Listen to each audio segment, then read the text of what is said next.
Hey guys, by the title you see, I'm going to do an update video.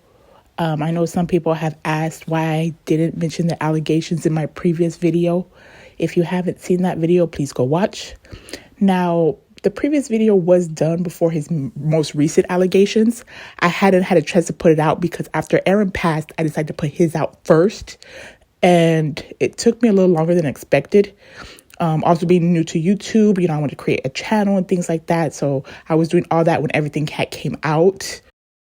Now, regarding his older allegation with Melissa Schuman, if you don't know who she is, she was a part of the group called Dream. And in 2017, she did brought allegations against Nick, which I will talk about later in this video. But again, I didn't talk about it in the previous video because I really didn't know much about it. And it was, at the time, the only allegation I've heard of. And I really didn't want to smear his name for something that happened so long ago that she couldn't even press charges for. But again, I'll get more into that later.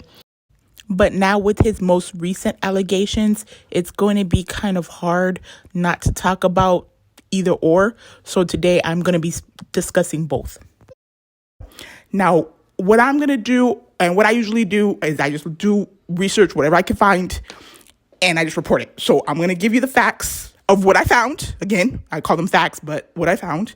And you guys make the determination. I will give my opinion at the end. So if you do care, then you can listen to my opinion. But again, it's only my opinion. So don't get hurt. Don't get salty. But now, as of what I found. Around November of 2017, Melissa Schuman spoke out via a blog post and then again on Daily Beast on Nick Carter essaying her, can't say the word on here. If you don't know who she is, she's a singer who used to be a part of a group called Dream. Now, before I break down the story, I want to let you guys know that while I was doing the research for this video, I found a discrepancy. Now, some reports were saying that the incident happened in 2002, while others said it happened in 2003. This also makes the discrepancy with her age, because she would have either been 17 or 18, depending on what year it happened.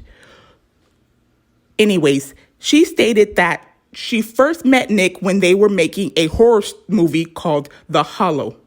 And their managers suggested that they should date, as this would be a good PR move, even though she had a boyfriend at the time. Now, Melissa stated in the blog around 2017, which is now deleted, that Nick invited her and her friend to his apartment in Santa Barbara, California, to drink alcohol and hang out.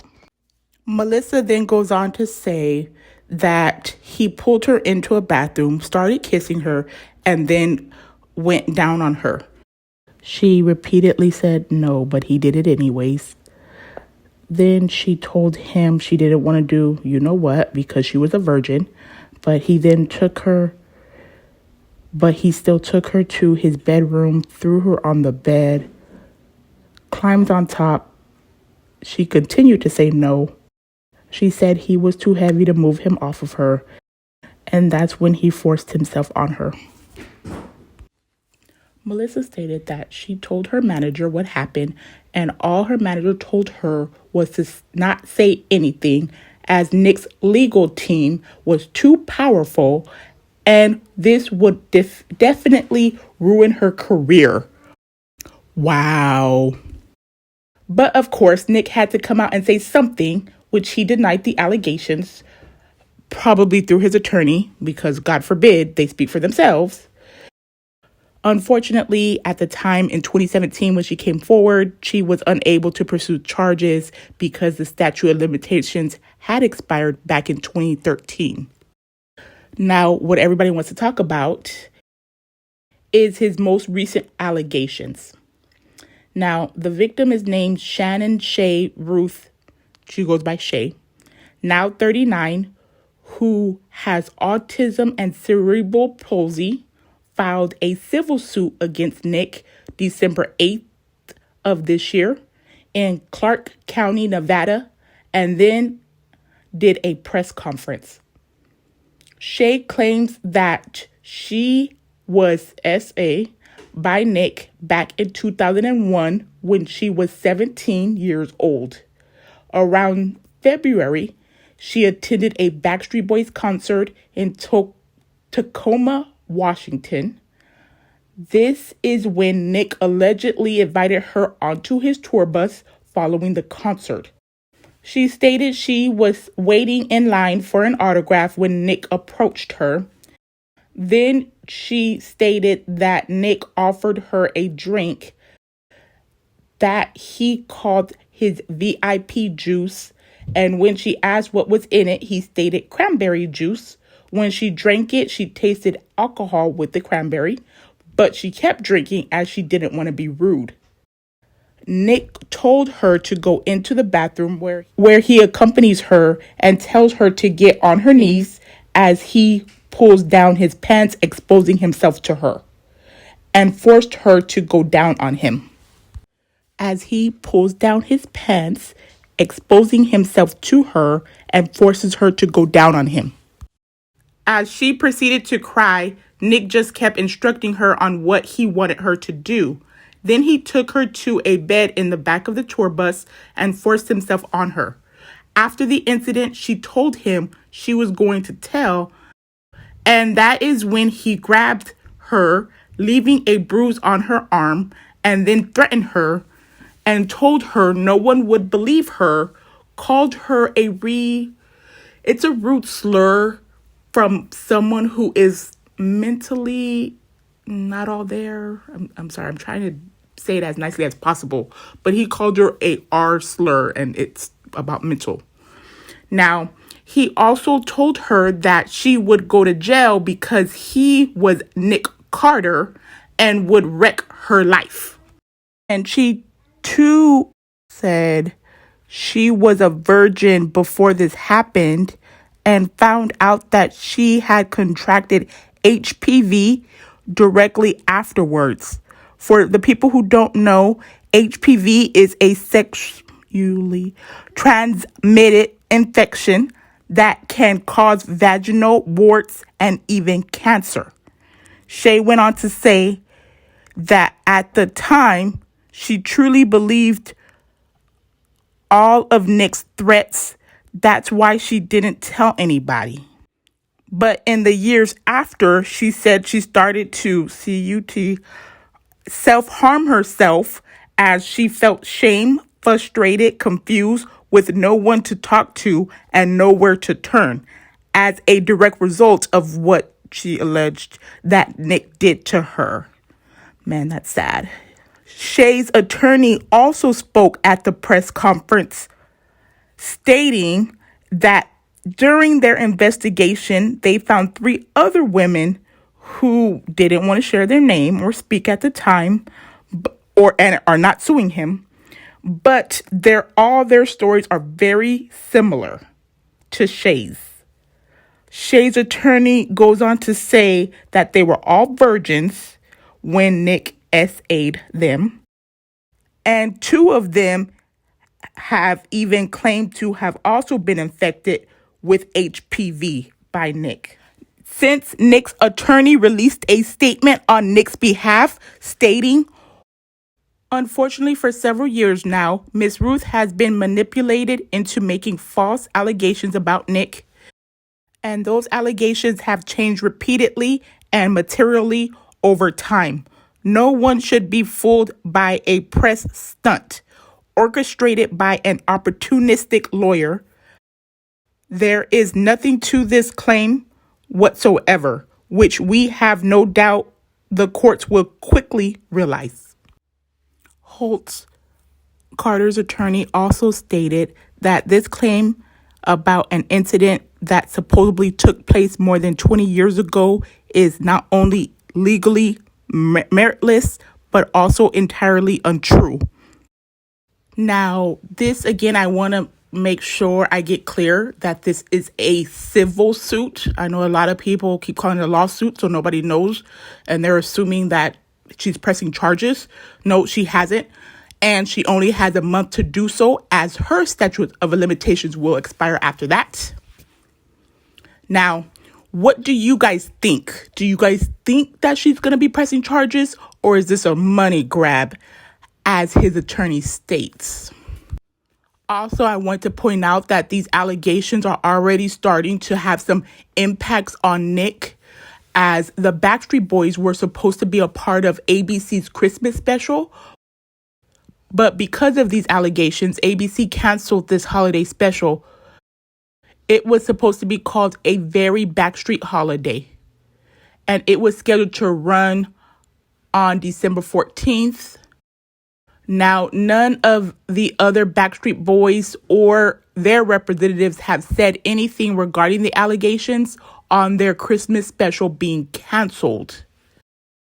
Now, one reason the group may have not released any statements is because they are currently traveling for their DNA World Tour and have appearances for the Jingle Ball throughout the end of the month. Now, as far as my opinion goes, again, if you guys don't want to hear, you guys click off. But I really have, I'm not saying I don't believe any of the victims. I'm going to state that first. Let's talk about Melissa first. Now, it happened in 2003, 2004, which would make it about 14, 15 years at the time when she came out in 2017. Now, that's a long time. It's a long time. Now, Shay is over 21 years, which is even longer, since she came out about a month ago or the beginning of this month. So I think what everyone's questioning is the time frame. Why wait so long? You know, I know victims could come out at any time, but it's interesting that Shay came out a month after his brother passed. You know, and again, I don't know if she's telling the truth. I'm going to be 100% honest. I hope she is, only because it ruins lives. Because if she's not telling the truth, it hurts real victims that are having a hard time coming out.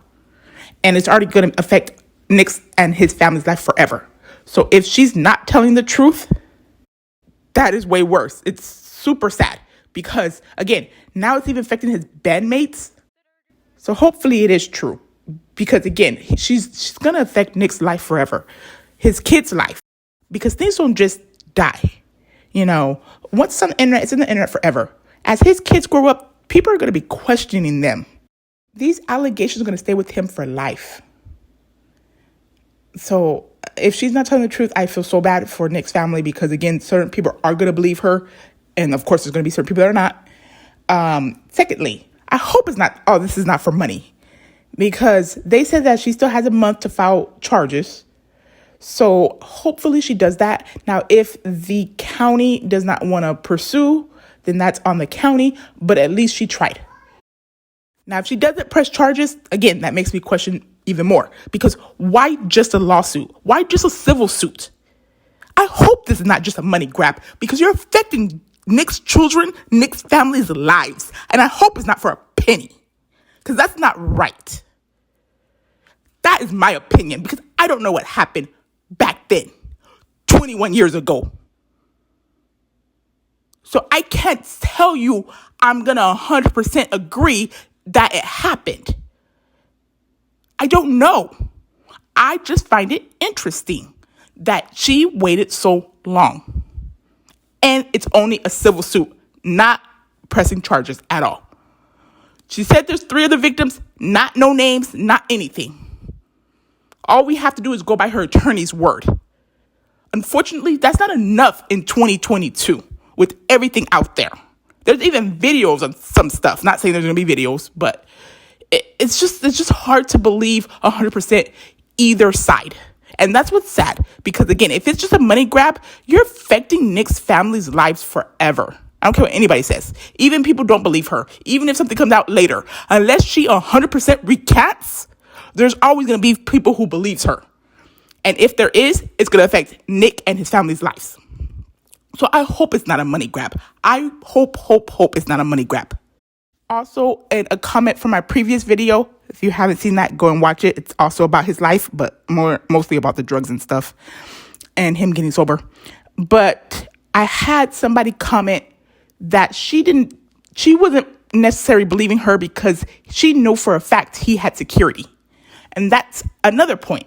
If he is 21, it's right after a concert, where are his bandmates? Where are his family? Where's security? If it's right at a concert, how are you alone for that amount of time on a bus? And you're 21, so I'm pretty sure Nick didn't have his own bus. Maybe now he may have his own tour bus, but at the time, I'm pretty sure he was sharing it with his bandmates, security, and other staff. So you're saying not one person heard you? Not one person came on the bus? Nobody witnessed nothing. It's kind of hard to believe, but it can happen. It's possible. That's why I don't want to say either way. I just want to say 100%, I hope she is telling the truth because it's affecting Nick's life. And if she's not, I hope 100% she recants, which it doesn't look like she is. I think what a lot of us are having a hard time with, even females, is the time frame. Why would you wait 21 years after his brother passes? You know, I know it's been over a month, but of course you can't gather up any information within days. But why would you wait? Why? Everybody has these questions, and we can't just dismiss them because she's a female. Why wait so long? Why not press charges when you know you still have the time? Unfortunately for Melissa, she didn't have the time, but you do. So we're watching you. What are you going to do next? So again, it's just my opinion. Please do not be too harsh on my opinion. Because again, I don't know who's telling the truth. None of us know who's telling the truth. You know what I mean? Like, if we side with him, we're bad. If we side with her, we're bad. Because again, it's going to affect everybody. You know what I mean? Because if these things are true, it's affected her for 21 years. If these are untrue, now it's affecting him and his family for forever because these allegations are never going to go away. Unless she recants, that's it for the rest of his life. He's always going to be looked at as ASA. So if this is wrong or if it's incorrect, I'm sorry, it's already going to ruin his reputation. I don't care what anybody says. It's going to ruin his reputation because he's always going to be looked at as that. And his kids, unfortunately, it may affect them because people are going to ask his kids questions as they get older. That's my opinion. And that's all I got to say about the situation. Let me know if you guys want me to say anything else about it. I will make update videos if need be. I want to thank you guys again for watching my videos. If you like my kind of content, I'm going to keep it coming. Please like, comment, share, and subscribe, as I am new to YouTube. This will help with the algorithm, help YouTube push my video out to more people. Thanks again for watching. Bye.